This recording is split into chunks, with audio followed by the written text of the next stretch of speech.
रामकृष्ण हरी हरी. श्रीरामचंद्राय नमः. येणे रावणे जाण सांडोनिया राजचिन्ह. भीक मागू गेला आपण सीते कोरान देवी माते.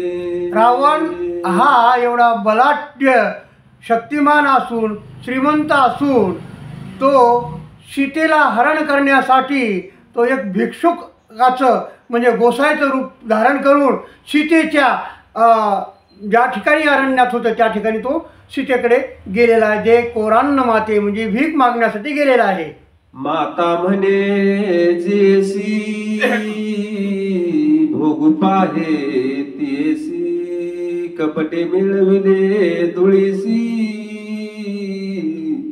पुत्र सैन्यसी मारविले. एवढंच काय नाही तर त्यांनी माथा म्हणे जीवेशी, ज्याला माय म्हणतो, बहीण म्हणतो, बाई म्हणतो, माय म्हणतो. आणि अशा ठिकाणी जर तुम्ही कोणती गोष्ट जर आपण दुष्परिणाम करण्याचा विचार केला मनात तर त्याच्या एवढं पाप कोणतंही नाही. तशाच प्रकारे रावणानं देखील असं धारण केलेलं आहे. आणि माथा म्हणेशी जे माय मला तू भिक्षा दे आणि तिचं तिने हरण केलं आणि त्याची जेवढी संपत्ती आहे तेवढ याच कारणामुळं पूर्ण धुळीला तो मिसळलेला आहे. असं हे रावणाचं वैशिष्ट्य आपल्या डोळ्यासमोर येत आहे. तरी बाबांनो तुम्हाला माझी कळकळीची विनंती आहे, जे मनातले जे विचार आहेत पोटात आहे ते ओठावर आणा आणि पोटात वेगळं आणि ओठावर एक असं नको आहे. इतराची गती कायसी कपटे नाडिले देवासी ईश्वरत्व सांडोनी मानसी सोय भिकेसी लागला. एवढंच काय आपली इतराची गती काय आहे. जे देवाला देखील प्रभू रामचंद्राला हे म्हणजे ज्यानं सर्वही देव ताब्यात असलेला रावण त्यानं देवाला त्यानं नाडायचा प्रयत्न केलेला आहे रावणानं. तर आपल्यासारख्याची काय गती आहे. आणि एवढी रावणाचं संपत्ती असून देखील तो धुळीला मिसळलेला आहे केवळ फक्त कपटाने. आपण हो नियारंक बळीसी मागो लागला भिक तेने द्वारपाळ केला देख पुराणे असंख्य बोलती. एवढंच काय देवानं भक्ताशी जर कपट केलं तर बळीशी कपट केलं तर त्याला पाथळात जावं लागलं.